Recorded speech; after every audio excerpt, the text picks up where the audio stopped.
Ok.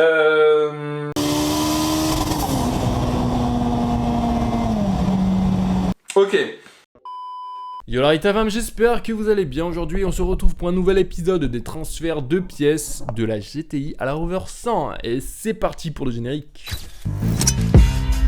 Aujourd'hui on va se retrouver sur une nouvelle vidéo concernant les pièces qui étaient sur la Rover GTI qui vont aller sur la Rover 100. Donc aujourd'hui pour vous faire un peu l'état des lieux de la Rover 100. Et pourquoi est-ce que je fais la vidéo sur un compteur de vitesse? Aujourd'hui le compteur de la vitesse de la Rover 100 est un compteur qui n'affiche pas les contours. Un petit point dont j'étais un peu au courant parce que je savais que sur très peu de modèles de Rover 100 il y avait ce fameux contour. Il y avait notamment sur les Rover GTI et sur quelques Rover des versions Ascot, je sais plus. Donc voilà, j'avais le compteur de GTI et je vais ensuite le réinstaller sur la Rover 100. Donc voilà, je me suis dit que tant qu'à faire, je vais faire une petite amélioration que vous allez voir également dans la vidéo tout à l'heure. J'aimerais attirer votre attention sur quelque chose. Comme d'habitude, n'oubliez pas de cocher sur la cloche à côté de quoi? À côté du bouton s'abonner pour pouvoir avoir une notification à chaque fois que je sors une vidéo. Si vous voulez me voir le plus souvent possible, et ben suivez-moi sur Instagram et sur Snapchat. C'est très important Instagram, j'aime beaucoup Instagram. Donc voilà, j'espère vous retrouver sur ces réseaux sociaux. Et maintenant, passons à la vidéo. Action. Pour commencer, je vais donc enlever le compteur de vitesse qui est sur la Rover verte. C'est donc un compteur de vitesse avec contour, ce que je n'ai pas sur la Rover grise. Parce que voilà, il n'y avait que les GTI à l'époque qui en avaient. Donc voilà, je vais maintenant m'y atteler et comme il n'y a pas le volant, c'est du coup un coup de chance pour moi. Il n'y aura pas trop de gymnastique à faire. Il y a donc 3 vis en haut là, à enlever tout simplement. Et on va faire ça avec une clé à cliquer et un embout. Puisque là, un tournevis de taille normale ne peut pas rentrer. On y va! Pour ce qui est de démonter le compteur de vitesse, finalement, c'est pas quelque chose de très compliqué. Que ce soit pour ma voiture ou les voitures d'aujourd'hui, il suffit d'avoir un peu de patience, démonter les vis ici et là et les garnitures qu'il faut enlever également. D'ailleurs, pour le Ford de mon père, il me semble qu'on avait même trouvé une vidéo sur internet. Il y a également quelques vis qui se trouvent ici en dessous. Donc voilà, elles sont à retirer également. Et il y en a deux, un de ce côté et un de l'autre côté. Et une fois que c'est retiré, c'est bon. Bon, j'y vais à la visseuse électrique pour gagner du temps et tout ça est bouclé.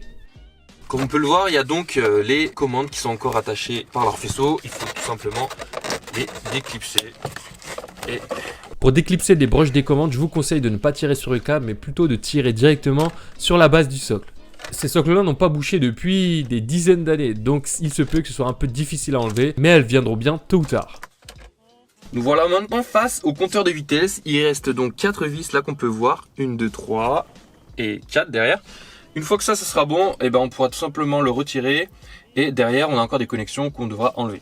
Alors je reprends avec la visseuse pour gagner encore du temps. Je fais quand même attention aux verres en plastique puisque j'aimerais pas qu'ils soient rayés. Et ça me gênerait vraiment à chaque fois que je conduirais. Je m'occupe de ces 4 vis qui maintiennent le compteur de vitesse. Une fois que ce sera fait, je n'ai plus qu'à débrancher les derniers câbles. Et je pourrai ensuite le démonter. Rien ne vaut une finition avec un tournevis à la main pour ne rien abîmer, pour retirer les vis comme il le faut.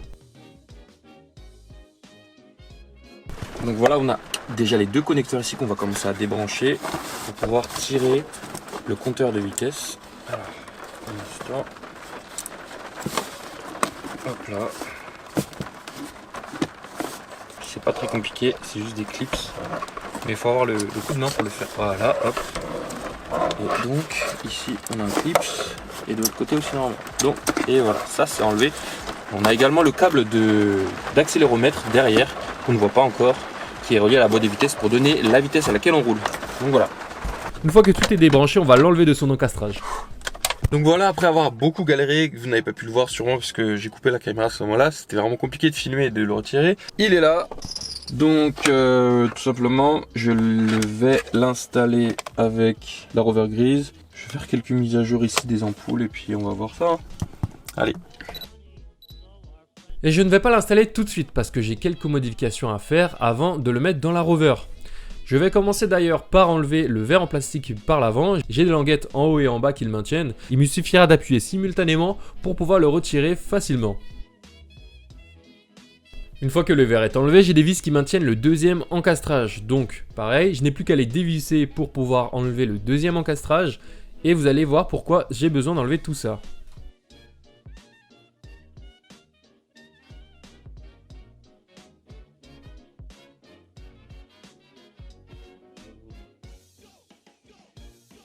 Alors, j'ai fait toutes ces manœuvres pour pouvoir enlever le compteur kilométrique qui était sur la Rover verte. Par conséquent, je pourrais réinstaller celui qui est actuellement sur la Rover grise. Je voulais garder mon kilométrage actuel pour que cela soit réaliste en fait, tout simplement. Donc voilà, vous pouvez faire ça également si vous voulez changer votre compteur de vitesse.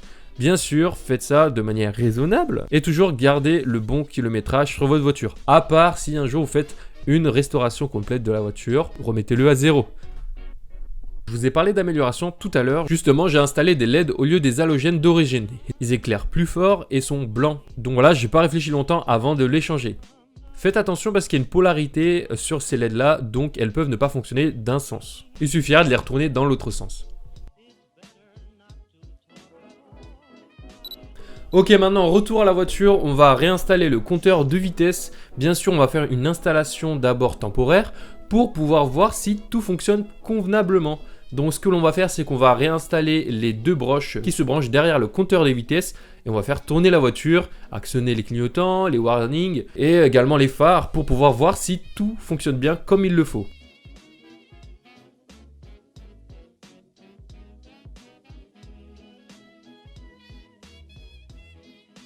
On s'aperçoit que ça fonctionne correctement, on a les voyants qui s'allument, j'ai même démarré la voiture à un certain moment pour pouvoir voir si le compte-tour fonctionnait bien, et c'est le cas, donc là, tout est bien branché, c'est qu'on est bien parti.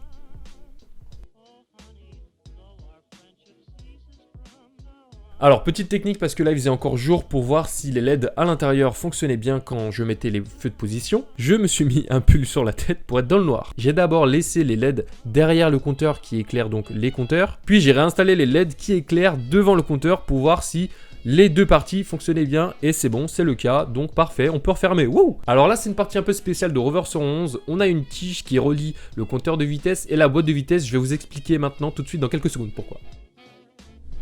Alors pour vous expliquer un peu cette tige de compteur de vitesse, tout simplement on a d'abord le compteur de vitesse qui est en haut et on a la boîte de vitesse qui est en bas. La boîte de vitesse tourne à une certaine vitesse et cette tige est en fait un ressort très compressé qui va tout simplement transmettre la rotation de la boîte de vitesse au compteur de vitesse.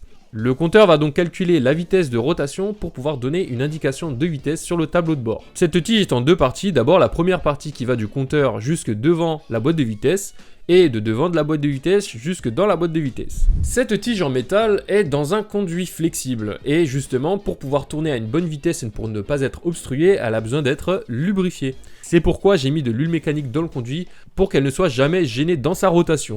Bien sûr aujourd'hui on a des capteurs électroniques qui permettent de calculer la vitesse d'une voiture puisque c'est beaucoup plus fiable que cet ancien système. Une fois qu'elle est lubrifiée, je la remets dans son conduit et je m'assure qu'elle arrive bien embutée pour qu'elle arrive tout simplement au seuil du compteur de vitesse pour que la vitesse puisse s'afficher. Puisque si elle tourne dans le vide, eh ben la rotation ne sera pas transmise. Une fois que c'est bon, je remets la première partie du câble du compteur de vitesse au deuxième câble qui est donc sur la boîte de vitesse en elle-même. Et voilà donc premier test pour voir comment est-ce que ça peut rendre. Directement, je trouve que ça amène déjà plus de modernité. Et bien sûr, ça m'apporte une donnée en plus sur le compteur de vitesse, ce qui est toujours mieux, je trouve. Justement, moi j'aime bien avoir ce compte-tour pour pouvoir à chaque fois m'entraîner sur le passage des vitesses.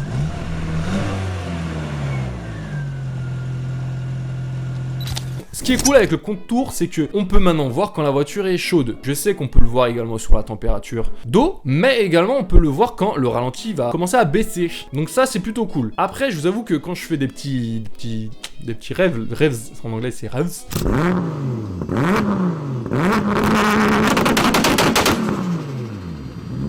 Le truc cool, c'est que ça me permet aussi de m'entraîner sur le changement de rapport.